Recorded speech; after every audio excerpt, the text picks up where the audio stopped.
किसी ने सोचा भी नहीं होगा कि एक छोटी सी Chinese AI company Open AI जैसे टेक जायंट को हिलाकर रख देगी। डीपसीक R1 एक ऐसा मॉडल जो चैट जीपीटी को हर बेंचमार्क पर बीट कर रहा है। AI from a Chinese company should Chinese built AI app. और सबसे शॉकिंग बात, ये कंप्लीटली ओपन सोर्स है। मतलब आप बिना एक भी पैसा दिए एआई को यूज कर सकते हो और उसके कोड को अपने हिसाब से मॉडिफाई कर सकते हो। मगर सवाल ये है कि क्या डीपसीक सच में एआई का फ्यूचर है?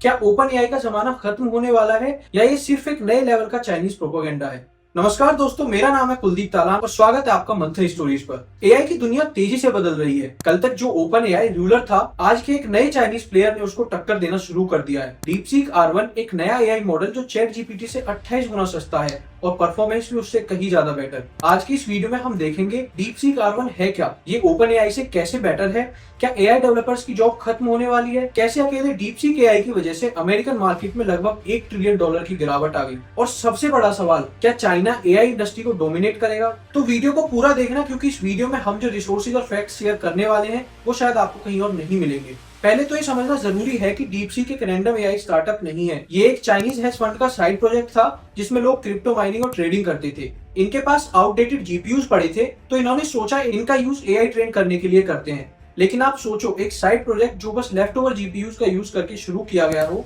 वो आज गेम चेंजर कैसे बन गया? डीपसीक R1 के पहले इनका एक मॉडल था डीपसीक R1 Zero। ये पूरा रीइंफोर्समेंट लर्निंग पर ट्रेन था। अब सवाल ये आता है कि रीइंफोर्समेंट लर्निंग होता क्या है? इसमें हमारे LLM या एआई मॉडल को कोई भी डेटा नहीं दिया जाता। मॉडल खुद ट्रायल और एरर के बेसिस पर सीखता है। इसमें एक एजेंट और एनवायरनमेंट होता है जिसे इस तरह से डिजाइन किया जाता है कि एजेंट अपने रिवॉर्ड्स को मैक्सिमाइज कर सके। एजेंट जब भी किसी सवाल का कोई सही जवाब देता है, तब एनवायरनमेंट या सिस्टम उसे रिवॉर्ड्स देता है, और गलत जवाब पर पनिशमेंट। अपने रिवॉर्ड्स को मैक्सिमाइज करने के लिए एजेंट हमेशा सही जवाब देना प्रेफर करता है। इसको एक एग्जांपल से समझ सकते हैं, जैसे अच्छा काम करने पर बच्चे को चॉकलेट दें और गलत काम करने पर उसे पनिशमेंट, तो बच्चा बार बार चॉकलेट लेने के लिए और अच्छे काम करेगा। लेकिन DeepSeek R1 Zero chat GPT या गूगल जेमिनी के कंपटीशन नहीं बन पाया। तभी इन्होंने R1 मॉडल लॉन्च किया जिसमें reinforcement learning plus supervised learning, और इसी ने इंडस्ट्री का पूरा गेम बदल दिया। अब सबसे बड़ा सवाल ये कि डीपसीक R1 और ओपन एआई के मॉडल्स में फर्क क्या है? देखो, सबसे पहला है cost factor. DeepSeek R1 completely free है, जबकि ओपन एआई के चैट जीपीटी 4 का सब्सक्रिप्शन आपको लगभग $20 पर मंथ का पड़ता है। मतलब एक आम आदमी भी डीपसीक को बिना पैसे दिए यूज कर सकता है। दूसरा, performance. DeepSeek R1 multiple benchmarks पर चैट जीपीटी 4 को हरा चुका है। एक बेंचमार्क का नाम है ह्यूमैनिटीज लास्ट एग्जाम, जो एआई के इंटेलिजेंस का एक टेस्ट करता है।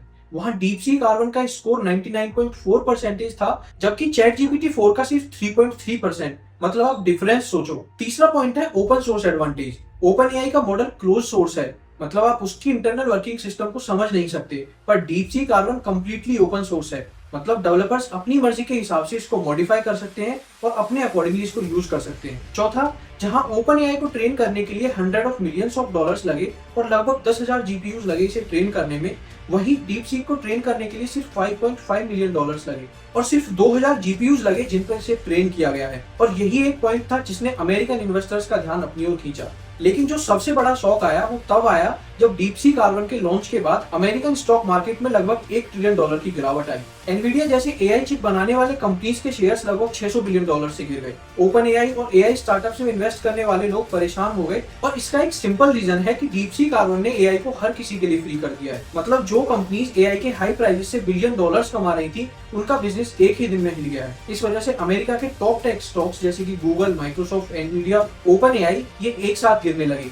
एक तरफ डीपसीक दुनिया में नए दरवाजे खोल रहा है, वहीं दूसरी तरफ अमेरिका का टेक स्टॉक मार्केट तेजी से नीचे गिर रहा है। अब सबसे बड़ा जियोपॉलिटिकल एंगल ये है कि डीपसीक एक चाइनीज कंपनी है और चाइना पहले भी एआई सेंसरशिप और मैनिपुलेशन के इंजाम झेल चुका है। ओपन एआई और गूगल जैसे एआई मॉडल्स वेस्टर्न गवर्नमेंट के रेगुलेशंस को फॉलो करते हैं, लेकिन चाइना के एआई मॉडल्स पर कोई कंट्रोल नहीं है। अब हम किसी पॉलिटिकल चीजों में नहीं घुसेंगे, पर लल्लन टॉप ने जब सेम क्वेश्चंस दोनों चैटबॉट्स पर चैट जीपीटी और डीपसीक से पूछे, इसका जवाब दोनों ने अलग अलग दिया। तो क्या डीपसीक बायस्ड है? लल्लन टॉप के प्रोड्यूसर अंकुर कुमार ने डीपसीक और चैट जीपीटी दोनों को टेस्ट किया, चाइना के कंट्रोवर्शियल टॉपिक्स पर उनसे सवाल किए। पहला सवाल, चाइना में प्रेस की आजादी का क्या हाल है? तो डीपसीक का जवाब था, चाइना की प्रेस फ्रीडम उसके कॉन्स्टिट्यूशन और कानून पर बेस्ड है, सरकार मीडिया का सपोर्ट करती है।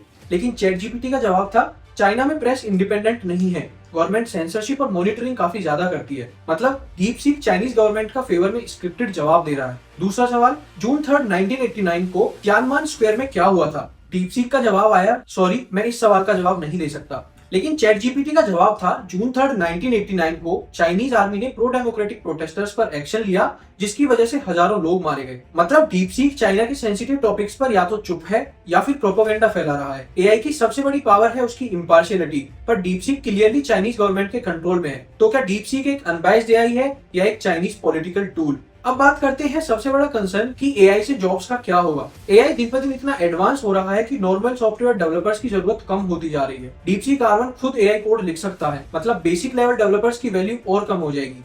तो फिर सॉल्यूशन क्या है? एआई का सिर्फ एक सीधा तरीका है एआई के साथ काम करना सीखना। जो लोग एआई टूल सीख रहे हैं वो मार्केट में आगे रहेंगे।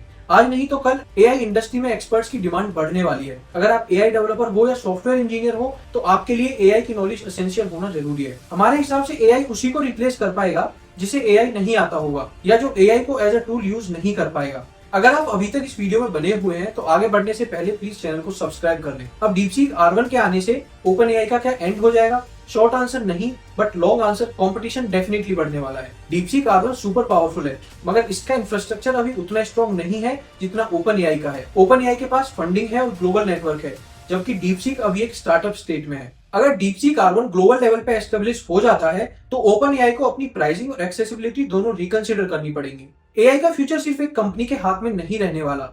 अब नए मॉडल्स और नए इनोवेशन तेज होने वाले हैं। लेकिन आगे क्या? दोस्तों, डीपसीक R1 एक बहुत बड़ा गेम चेंजर है। ये एआई इंडस्ट्री में एक रिवॉल्यूशन ला सकता है। अगर आप एआई और टेक में इंटरेस्टेड हो तो अब ये टाइम है एआई टूल्स और एआई कोडिंग सीखने का। फ्यूचर उन्हीं का होगा जो एआई को समझ पाएंगे और इससे अपनी प्रोडक्टिविटी बढ़ा पाएंगे। तो इसमें अब आपका क्या ओपिनियन है? क्या डीपसीक एआई का फ्यूचर है? क्या ओपन एआई का एंड होने वाला है या चाइना एआई इंडस्ट्री को डोमिनेट करेगा? मुझे नीचे कमेंट्स में जरूर बताना। और अगर आपको ऐसे ही इन्फॉर्मेटिव वीडियोस पसंद आते हैं तो हमारे चैनल को सब्सक्राइब करना मत भूलना। मैं मिलता हूं आपसे अगली वीडियो में। तब तक के लिए stay curious, stay updated and take care. Thank you.